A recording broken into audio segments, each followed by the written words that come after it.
Jacob Taban didn't intend to end up in prison, but at least he has guaranteed meals, and he's receiving vocational training to try and ensure he doesn't return to a life of petty crime when he's released.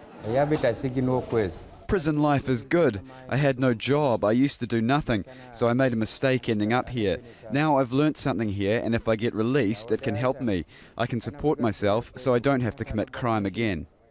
3 years of civil war has wrecked South Sudan's economy. The inflation rate is around 500%, a level which some economists say makes a majority of people here unable to afford a living. While some criminals who end up in prison say life inside is much easier, not all agree. Conditions are harsh. Meals that some prisoners regard as a blessing are served once a day, and water is not regularly supplied.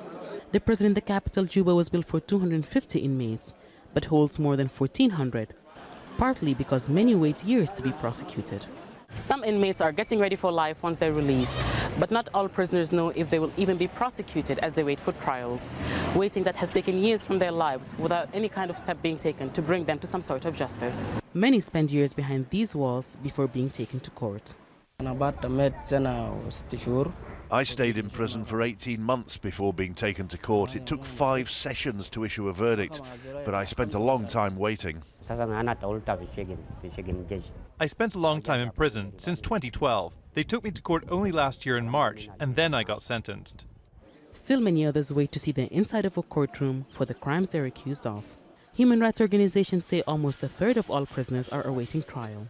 Prison authorities say that while there are inmates waiting trials, it is not their responsibility to ensure they are prosecuted. Those awaiting trials are the responsibility of the police. They should have their own section, but because of a lack of space to put them, they all stay together inside the same prison, and sometimes prosecutors forget to check on them. The lack of knowledge of the law is a possible reason why prisoners are often forgotten about. Is of essence when you talk about a lack of experience by the personnel, is the aspects of how do we equip them. Equip them in terms of training, equip them in terms of logistic supports, equip them in terms of legal awareness. Because some of them, they need to know what does the law says. That lack of knowledge means years of waiting for hundreds of prisoners. Hiba Morgan, Al Jazeera, Juba.